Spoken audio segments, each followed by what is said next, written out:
you have to take out the mind trash. Mind trash about money. Mind trash about relationships. Mind trash about also like just having these feelings of pity parties and just feeling angry all the time and just like fueling all those things. It's like a drug. It is. If you do that, it's just gonna keep like piling on, piling on, piling on. It will never end. It will drag you down to the furthest part of hell, and it will leave you there. And it will have a boot on top of you, and it will not let you get up.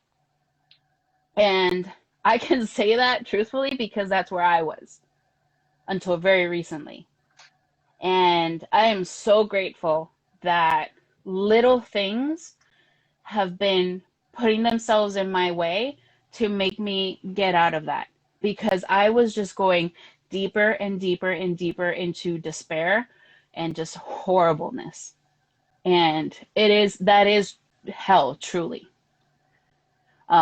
So it was just like, and that brings me back to like when I was over there in Chile, and then I decided when I found Amy Jo Berman and Wendy Elaine Wright, when I learned what a headshot was, when I learned like what the business is of acting, I was like, what is this? Because I always just did theater. I never wanted to do anything with film or TV. I was like, ew, no, I don't want to see my face recorded there for all eternity. Like, I don't want that. And then I remember I had this like, it was like a very quiet voice that just told me, why not? You know, just see what's out there. And I remember I was locked up in the apartment by myself. I still wasn't at this place where I was having like all of these demons come out yet. Mhm. I still wasn't there. I was very sad, very heartbroken from people that I loved very much throughout my life and that I admired that they betrayed me. I was heartbroken. It destroyed me. But I still had me. I hadn't lost me yet. And I remember I would go out and I would exercise. I would look for information. I would do stuff like I still had that hunger for life. And watching these videos from these two powerful women, um, it just helped me to fuel that even more. And then I decided, I was like, okay, is it LA or is it in New York? Because I need to go to a big market because, you know, then I thought about, I was like, well, transportation is important and I don't have money right now. So I guess New York is going to be the place because in LA, I need a car and I don't have money to buy a car. That's basically why I chose New York. And also because of diversity. Remember, this was 2015. Yeah. And it seems like this was like last week, you know, like it was just like last year. It was very close, right? But 2015, the world hadn't changed yet. It hadn't changed yet, you know, the world changed in really like 2016 when all that crap with Trump happened, when he won the election, when the Me Too movement happened, all of these things started really, really happening and really like tracking in 2016. It didn't happen before that. Like it was, but very slowly. It was like snail slow, you know? Not even turtle snow so low. It was very slow. But when 2016 hit, that's when people kind of they were like, "Whoa, okay, okay, we're doing this, okay," and that's when change started happening. So it's 2015, and I'm like, well, I need a place that's going to be diverse and it's going to cast me because even though I'm a Hispanic woman who's light skinned, I'm still not the stereotype that they're looking for in Hollywood. At least not at that time. Because unless you have the body of J-Lo Sofia Vergara, you're not gonna, no, you're gonna be the fat best friend, you know? Yeah. Um, so I decided, I was like, well, I can go to New York. It's a big market for film and TV, but also there's Broadway. Mhm. I didn't know what Broadway was, mind you. Um, that's another thing that we can talk about another time about how information is so important and not because the internet exists, it means that everybody has access to information. because it's not true. Right. We where we grew up, we were poor when we grew up, and we had internet, but it was like really bad, really poor connections. Like we could barely use it ever. Yeah. Um, there was a little library in our little hometown. It was like oh, bullshit, ¿Tú te you know? acuerdas Like, el USB? Nosotros, by the no me haga way, esto. Ah. by the way, para la gente que está viendo esto, que está como que, pero este es filosofiando en español o es en inglés. Mi gente, esto es un segmento bilingüe. Tú sabes, yo hablo los dos idiomas y hablo Spanglish y gringués y hablo We're going to do gibberish. the Spanglish today, okay? Okay, if you don't like it, you can go home. Okay. You have to be prepared for this. You can go home. Okay. No, pero pues sí, no que papi, él había comprado como un USB, like an antenna. Era como un mini router, como un Ajá. mini USB router Wi-Fi thing. Entonces,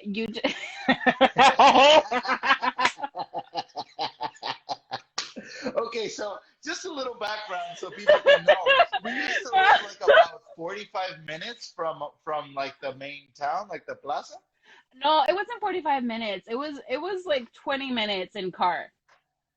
Well, Dad made it in 20 minutes, but it did not take like most of the Bro, it people who wasn't, went there. no. Well, I Sí. used to drive really fast, that's true. Oops. Pero no, in like tiny A enderezar roads. las curvas yo las enderezaba. Exacto, no, pero nosotros vivíamos como, sí, bastante Sí, lejito. estábamos lejos. En Y una jarda, en una jarda por así, allá. a Y mountain. bueno, de hecho, donde nosotros vivíamos era como 4 grados menos que el que abajo, que en el pueblo. So, Always. cuando en el pueblo el termómetro gigante que está en la plaza en Ajunta decía que estaba a 50 grados, en nuestra casa estaba a como a 45 46, por 46, ahí. 45. O sea, ridículamente frío allá arriba. Sí, sí. Y Que yo me acuerdo, uff, ajá. me acuerdo que papi tumbaba los palos para que le entrara la señal y él trepaba, trepaba. Oh my God.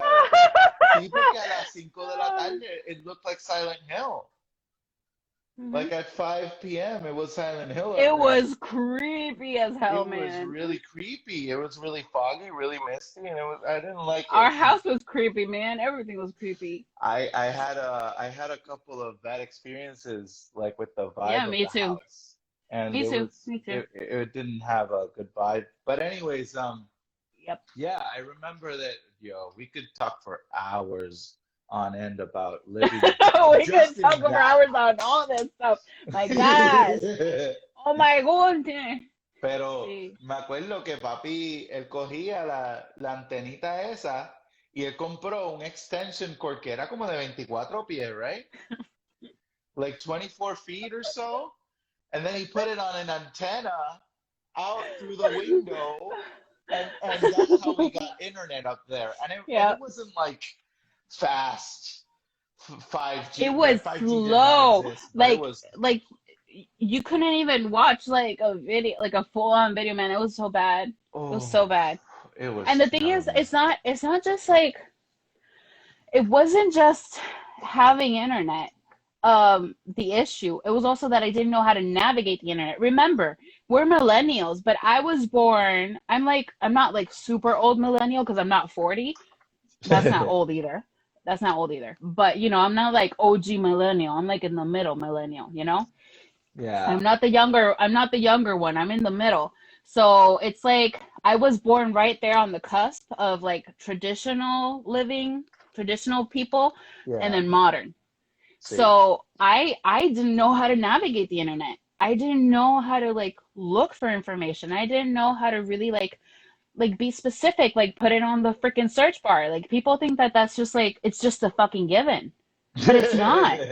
It's It's not. really not, and it bothers me so much when people like even today, it bothers me so much when people are like, oh, like if you can't get an education from college or blah blah blah, or you can't go to school, just look it up on the internet, blah blah. I was like, no, it's not the same because first of all, not everybody has access to information, not everybody has access to internet, not everybody knows how to use it. And that Exactly. bothers me. Education, like knowledge, is truly power. When you know stuff and you know how to find information and how to do things for yourself, you are powerful.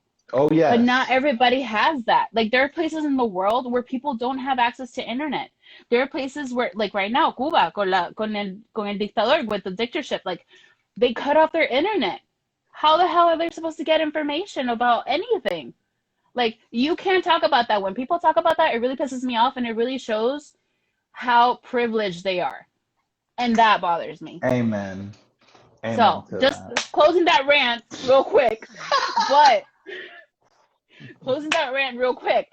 But like in another like session that we do, Joe, we have to talk about our childhood, man, because this is something else, man. Chacho, no, de verdad que sí. Woo! De verdad que But sí. just finishing like that idea that I had before from that line of thought was, I didn't know how to navigate properly the internet. So for me to get information on that stuff, that's where I actually started in 2015 in Chile. That's where Mm. it started for me. That's where I like my eyes were open and it was like this huge bulb. It was like, what? I didn't even know what a musical was. And it's crazy because one of the first songs that I remember of my whole life were the songs from the musical Jesucristo Superstar, Jesus Okay. Christ Superstar. Que papi, he would Classic. always he would always listen to it. He had the CDs With and he Camilo would put it in the Sesto. car. He would put it in the car, and I remember that those were like the first things that I ever knew. I didn't know that was a musical. I just thought that there were songs. I had no idea. I didn't know what a musical was. I didn't understand that concept. I had watched movies like Les Miserables and Phantom of the Opera and My Fair Lady. Um, and I was like, I love this, but it didn't click with me what it actually was. I had never seen a Broadway play. The closest thing that I ever saw was one that they put up in Centro de Bellas Artes, which was The Phantom of the Opera, which Mm. was beautiful. It was great. But I thought it was like, oh, this is so beautiful. It's so great. But I didn't like really click that it's like about music and acting and that you have to be Sí. more of a singer than an actor. Sí. That didn't click with me. So I was like, oh, I'm gonna go over there because that's another thing. When I was in Chile, I wanted to audition for, I think it's called the Royal Academy of Dramatic Arts from London. I Mm. wanted to audition for them because they were holding auditions in Chile, Sí. um, for their programs, whatever. And I wanted to go into musical theater without knowing what it was. I was like, I Diablo. think I, I was like, I think I like this and I want to go for this. Because tú sabes que yo soy un músico frustrado. Un So músico frustrado. Yo no that's diría something eso. that, well, we'll see.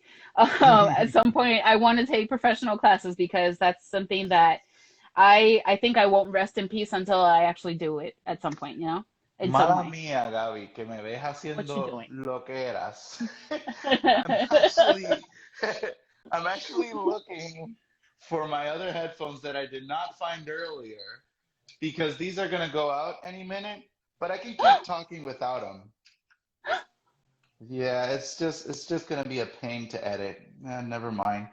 But yeah, It's it's okay, yeah. Lucho. You can keep looking. I can keep talking if you want. No, no, like I mean, yeah, please go on. This is live, people. Yeah. For now until I upload it to YouTube. But yeah, this is live. Um, yeah.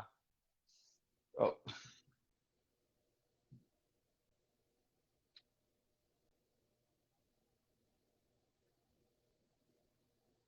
Gabby. Uh-oh. What happened? Oh, oh no. Oh no. Yep, it's truly live. Please tell me that I did not lose. The guest. Oh my God, no. This will be hilarious to edit. Oh God.